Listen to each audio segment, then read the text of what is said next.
Police എന്ത് ചെയ്യും എന്നുള്ളത് പോലീസ് ചെയ്യുന്നതിൻ്റെ പരമാവധി അറിയുന്ന അനുഭവിച്ചിട്ടുള്ള ഒരാളാണ് വി എസ്. എപ്പോഴും 5ഓളം കേസുകൾ ബാക്കിയുണ്ടായിരുന്നു. ആ കേസ് വി എസിൻ്റെ കാലത്തല്ല, ഉമ്മൻചാണ്ടിയുടെ കാലത്താണ് അത് ഒഴിവാക്കിയത് വനം വകുപ്പ്. എന്നിട്ട് അതേ സ്വത്ത് ഭാഗത്ത് എതിർക്കുന്നവർ തന്നെ പിന്നെ സ്വത്ത് സംഘടന ഉണ്ടാക്കുക എന്ന് പറയുമ്പോൾ ഇരട്ടത്താപ്പല്ലേ. അന്ന് അംബേദ്കർ പറഞ്ഞത് പിന്നീട് ശരിയാവുകയാണ് ചെയ്തത്. കാരണം ദളിതരല്ല, മറിച്ച് ദളിതരുടെ പേരിൽ കുറേ അടിമകളാണ് റെപ്രസെൻ്റ് ചെയ്യപ്പെട്ടത്.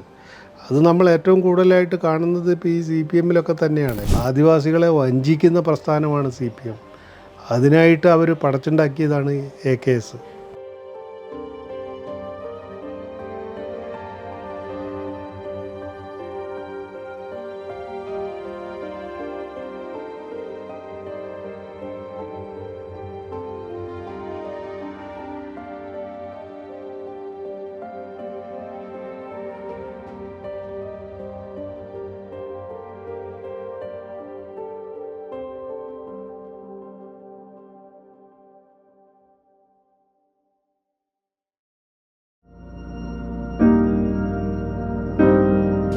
അല്ല, ഇതിപ്പോൾ നമ്മളെന്താണെന്ന് വെച്ച് കഴിഞ്ഞാൽ വി എസിന് എന്താണെന്ന് വെച്ചാൽ ഒരു ജനകീയമായിട്ടുള്ള അനുഭവമാണല്ലോ. അതും ഏറ്റവും കമ്മ്യൂണിസ്റ്റ് പാർട്ടി നിരോധിക്കപ്പെട്ട കാലത്തൊക്കെ പ്രവർത്തിച്ചിരുന്ന ആളാണ്.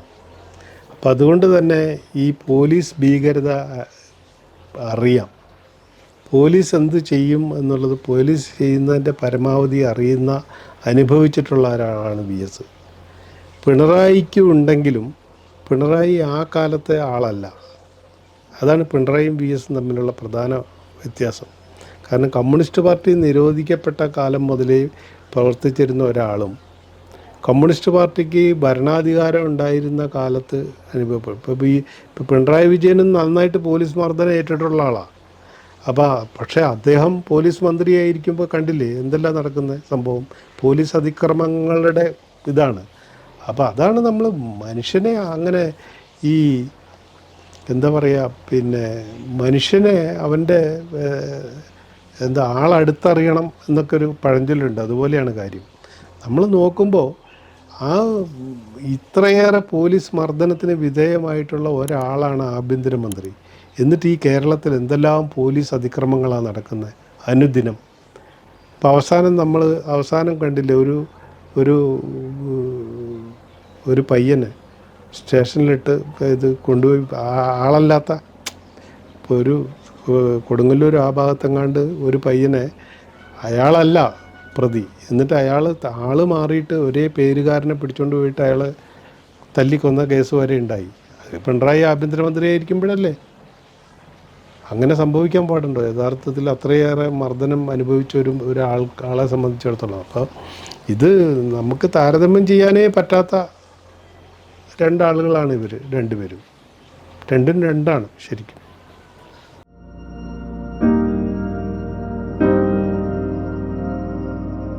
ഉമ്മൻചാണ്ടി കുറേ കാര്യങ്ങളൊക്കെ ചെയ്തിട്ടുണ്ടെന്ന് എൻ്റെ പക്ഷം. കാരണം എന്താണെന്ന് വെച്ച് കഴിഞ്ഞാൽ ആ സമയത്താണ് ഇപ്പോൾ 5-6 ഫോറസ്റ്റ് കേസുകളുണ്ടായിരുന്നു. ഈ ഫോറസ്റ്റ് കേസുകളിൽ ഒരു കേസിൽ ഞാനും ഉണ്ടായിരുന്നു. അപ്പോൾ ഞാൻ പ്രതിയായിട്ടുള്ള ആ കേസ് അവസാനം ബത്തേരി കോടതി വെറുതെ വിടുകയാണ് ചെയ്തത്. പക്ഷേ എപ്പോഴും 5ഓളം കേസുകൾ ബാക്കിയുണ്ടായിരുന്നു. ആ കേസ് വി എസിൻ്റെ കാലത്തല്ല, ഉമ്മൻചാണ്ടിയുടെ കാലത്താണ് അത് ഒഴിവാക്കിയത് വനം വകുപ്പ്. ഇപ്പോൾ അവസാനം പിന്നെ ഇപ്പോൾ CBI ചാർജ് ചെയ്ത 2 കേസ് മാത്രമല്ലേ ഇപ്പോൾ അവരുടെ പേരിലുള്ളൂ.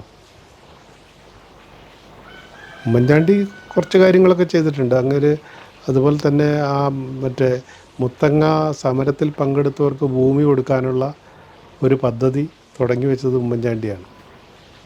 പിന്നെ ഇവർ കൊട്ടിഘോഷിച്ച് ഉമ്മൻചാണ്ടി ചെയ്ത് തുടങ്ങിയ പരിപാടി പിന്നെ അപ്പോഴത്തേക്ക് ഉമ്മൻചാണ്ടി മാറി പിണറായി വിജയൻ വന്നുകൊണ്ട് പിണറായിയുടെ വലിയ ഇതായിട്ട് ഇവർ എടുത്തു കാണിക്കുന്നുണ്ടെങ്കിലും യഥാർത്ഥത്തിൽ ആ പദ്ധതി തുടങ്ങിയത് ഉമ്മൻചാണ്ടിയാണ്.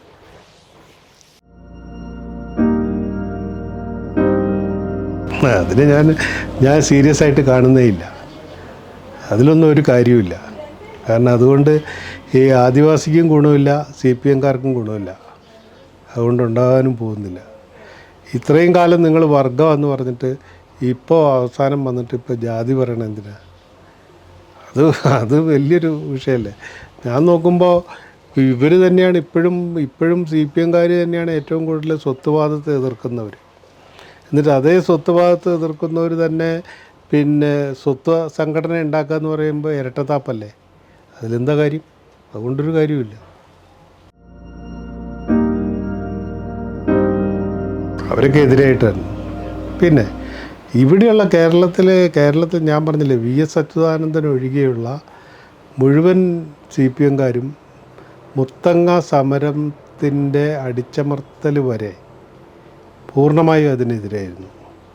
അതിനുശേഷമാണ് അവർ കുറേയെങ്കിലും ഈ സമരത്തിന് അനുകൂലമായിട്ടല്ല, സമരം ചെയ്തവർക്കും ഒന്നും അനുകൂലമായിട്ടല്ല, ആദിവാസി പീഡനത്തിനെതിരെ രംഗത്ത് വന്നത് അതിനുശേഷമാണ്.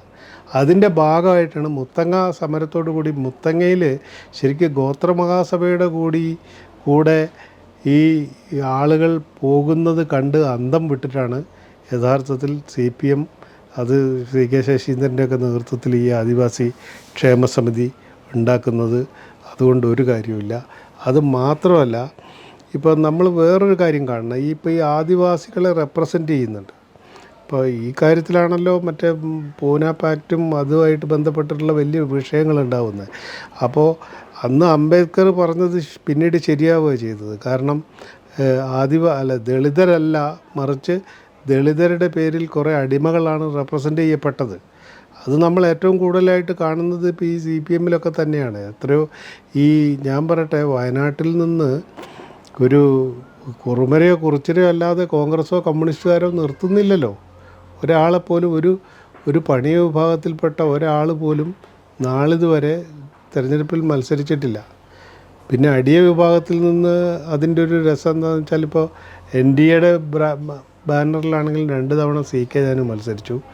അതിന് മുമ്പൊരിക്കൽ CK ജാനുവിൻ്റെ അച്ഛൻ കരിയൻ ഇടതുപക്ഷത്തിൻ്റെ CPMൻ്റെ സ്ഥാനാർത്ഥിയായിട്ട് മത്സരിച്ചിട്ടുണ്ട്. അപ്പോൾ പക്ഷേ എനിക്ക് തോന്നുന്നില്ല അതുകൊണ്ടൊന്നും കാര്യമുണ്ടെന്ന്. തീർച്ചയായിട്ടും അതെന്താണെന്ന് വെച്ച് കഴിഞ്ഞാൽ ഇവർ AKS ഒന്നും ഉണ്ടാക്കേണ്ട കാര്യമില്ല. അല്ലാതെ തന്നെ വയനാട്ടിലെ പ്രധാനപ്പെട്ട 2-3 സ്ഥലങ്ങൾ ഞാൻ പറഞ്ഞുതരാം. ഒന്ന് നൂൽപ്പുഴ, ഒന്ന് തിരുനെല്ലി, ഒന്ന് പിന്നെ കോട്ടത്തറ. ഈ 3 പഞ്ചായത്തുകളിലും ആദിവാസികളാണ് ഭൂരിപക്ഷം വോട്ടർമാർ. ഈ 3 പഞ്ചായത്തുകളും CPMൻ്റെ അല്ലേ. തിരുനെല്ലിയിലൊന്നും ഇതുവരെ CPM അല്ലാത്തൊരു ഒരു ഭരണം ഉണ്ടായിട്ടില്ല. അപ്പോൾ ഈ വയനാട്ടിലെ നിസ്വരായിട്ടുള്ള ആദിവാസികളെ മുഴുവൻ കസ്റ്റഡിയിൽ വെച്ചുകൊണ്ടാണ് 1997 നിയമം പാസ്സാക്കിയത്. ആർക്ക് വേണ്ടി? കുടിയേറ്റക്കാരന് വേണ്ടി. ഇത്രയും ആദിവാസികളെ മുഴുവൻ സ്വന്തം അണികളാക്കി നിലനിർത്തിക്കൊണ്ടാണ് ആദിവാസികൾക്കെതിരായിട്ട് CPM നിയമം പാസ്സാക്കിയതും. ആദ്യമായിട്ട് 1975 ആദിവാസി ഭൂനിയമം നടപ്പിലാക്കരുതെന്ന് പറഞ്ഞ് പ്രസ്താവന ഇറക്കിയത് CPMൻ്റെ വയനാട് ജില്ലാ കമ്മിറ്റിയാണ്. അപ്പോൾ പിന്നെ ഇവർ ഈ കാര്യത്തിൽ ഇരട്ടത്താപ്പ് എന്നല്ല, വഞ്ചന എന്ന് പറയേണ്ടി വരും. ആദിവാസികളെ വഞ്ചിക്കുന്ന പ്രസ്ഥാനമാണ് CPM. അതിനായിട്ട് അവർ പടച്ചുണ്ടാക്കിയതാണ് AKS. ഒരു സംശയവും വേണ്ട.